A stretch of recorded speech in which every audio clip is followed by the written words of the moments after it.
If you need an explanation about why the other princesses are the guardians of SAJ, that's simple.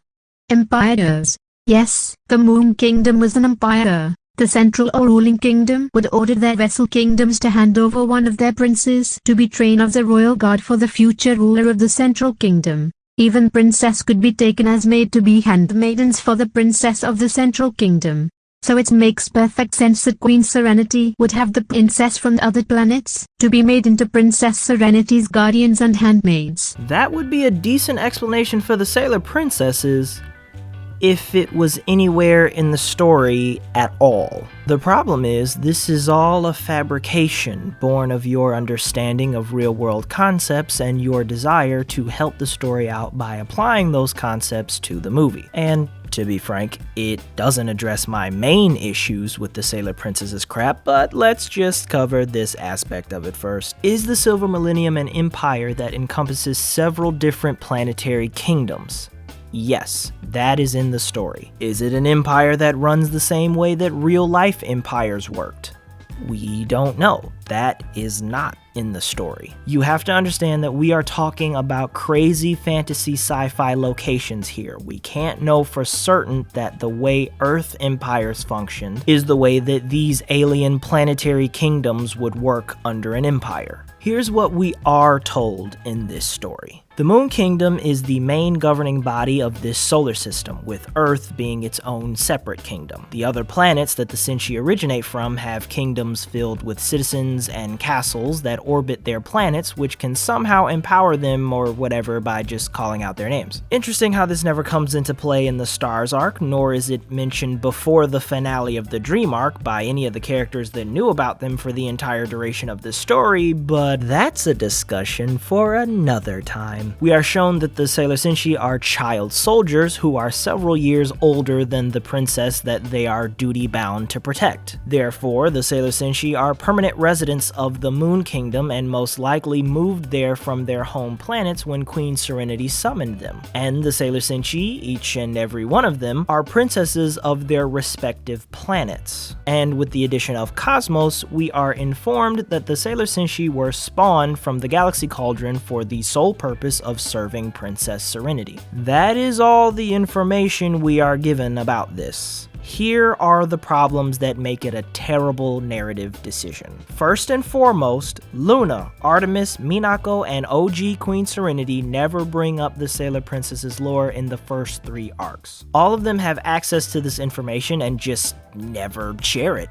even when it would be useful because they could use their castles to empower themselves so that they can better defend the Earth and each other. As a matter of fact, Neo Queen Serenity, King Endymion, Pluto, and Chibiusa don't bring this up either, despite them knowing this information because they're from the future. Would have been pretty useful if they could meet up on one of the outer Senshi's castles and be out of reach of the Black Moon Clan, huh? But no. We can't get distracted by that stupid. Let's stay focused on the current stupid. There is no foundation or build-up for this reveal, it just happens in the middle of the climax of the Dream arc, which is on brand for Naoko's writing, but that's not an excuse, that is an explanation for why it's so bad. And remember, I'm never asking for meta explanations, I'm only looking at the end results. And these end results are a pinwheel of piss. Second, and the most important aspect of this, princesses are monarchs. I know that's quite obvious, but follow me here. Princesses are royalty that help rule their kingdoms. That's what royals are supposed to do, regardless of their individual responsibilities within the kingdom. They are the ruling party, meaning the only monarchs that we know of on these other planets are these princesses that are destined to serve as the royal guard of the Moon Kingdom princess. So my question is, who is ruling these other planetary kingdoms while the Sailor Senshi are lounging around with the princess? Do they have families? Do they have a queen of their own to take care of their people? Is there a system in place for the other planets to have stability now that their Sailor Senshi are gone? Sailor Senshi, as we are shown in Season 3, are meant to protect their specific planet from the dangers of evil spacecraft. So who's defending their planets? The outer Senshi?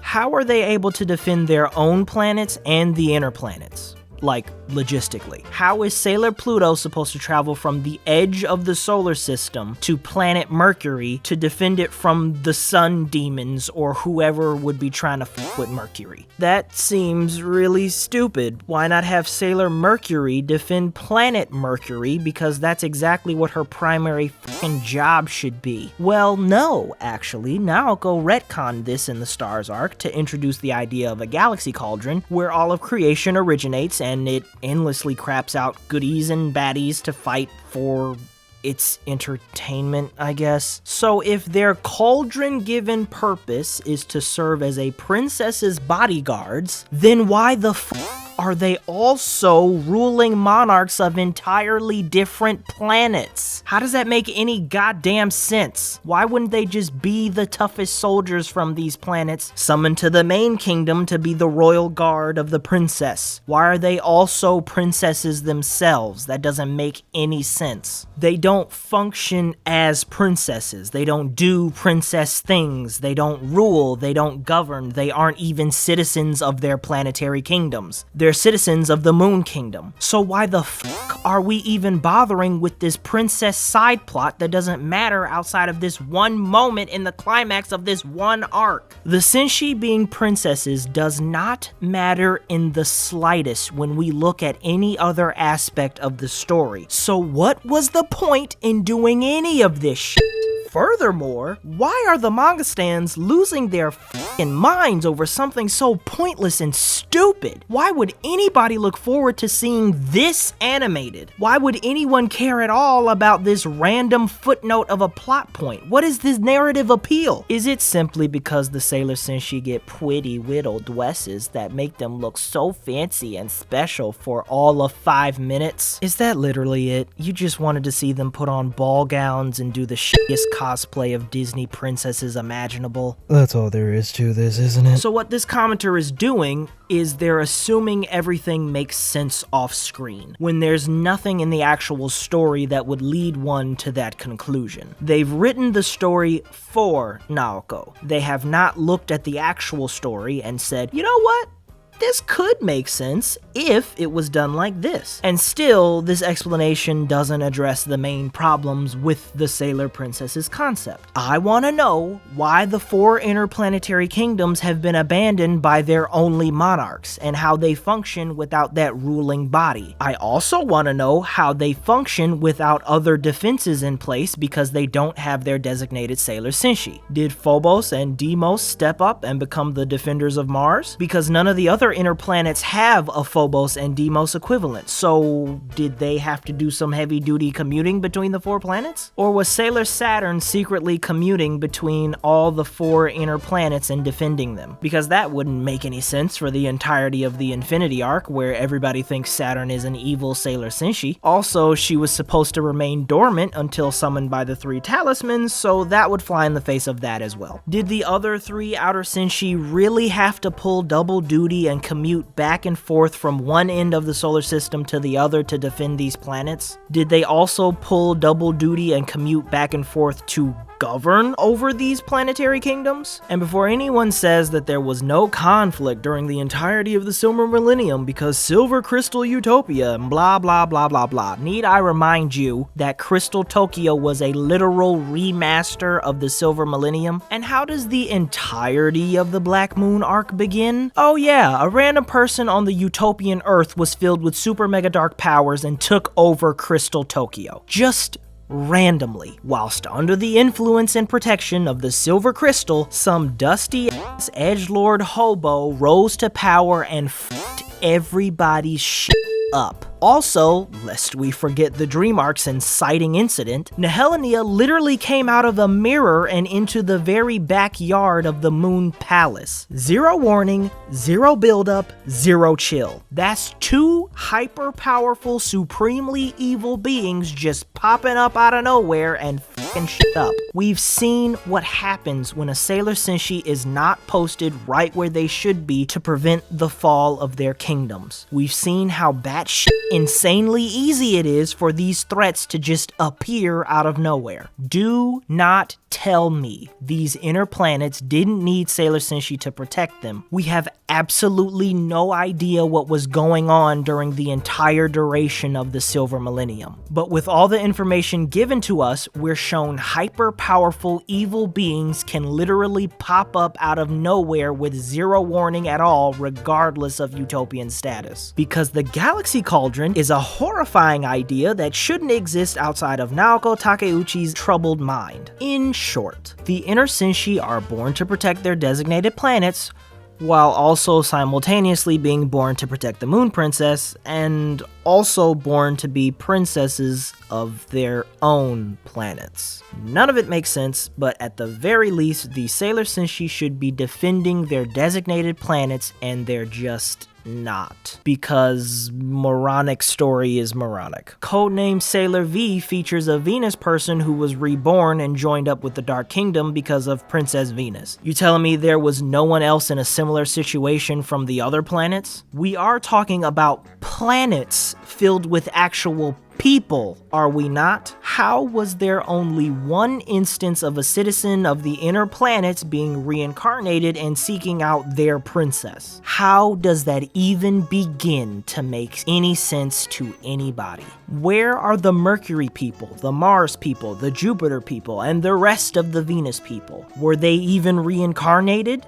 Do the princesses of these planets give a single shit about their people being reincarnated? Do they want to inquire about them, look for them, even spare a single passing thought towards these people? Wouldn't this also apply to their families, if they even have those? Do they not care about the queens of these inner planets that possibly existed and covered the Sailor Princesses slack because they were born with contradictive purposes? Did Saturn or the Galaxy Cauldron or whoever the f is in charge of the reincarnation thing, did they just not care about reincarnating the innocent people that got massacred during the Silver Millennium's fall, except for Adonis from Venus for some ungodly reason? How and why was he reincarnated, but not any of the presumably thousands of other Venus people? Let's be honest, thousands is an exceptionally low estimate when we're talking about a planet comparable to Earth in size. Did Minako never ask Artemis to find other Venus people she could connect with and potentially work with to help protect the Earth? Why not? Does she not give a shit about getting all the help she can with protecting her princess? The girl she has several times sacrificed her own personal happiness and free will for? How does that work? Why has none of the central cast ever asked Luna, Artemis, Chibiusa, Setsuna, or OG Queen Serenity about any of this information? All of these characters are readily available to talk to, so what the f are they doing not asking these important questions? For those of you not following, these are all the questions that do not have answers in the story. They are not excused away because Moon Kingdom am Empire lol, it doesn't address the actual problems with this decision. Whereas keeping the Sailor Senshi as powerful soldiers that serve the Moon Royal family sidesteps most of these issues. There are still a ton of problems that need to be addressed, but at least the Sailor Senshi aren't princesses that don't give a shit about their people and their kingdoms canonically. And also, we have at least 4 civilizations worth of innocence that are just straight up never addressed in the reincarnation plot point. Except one lone Venus guy, so codename Sailor V could have a dramatic twist for its climax, I guess. So to this commenter, thank you for providing a somewhat adequate explanation that Naoko or the Crystal creators could have featured in the story. But I need you to understand that none of what you said is supported in the actual story. Therefore, you made it up. So hey, congratulations, you're a better writer than Naoko Takeuchi and the Crystal creators. It's not a high bar by any stretch of the imagination, but by Jove have you cleared it. Give yourself a hand and don't defend this shit anymore. It's really not worth your efforts.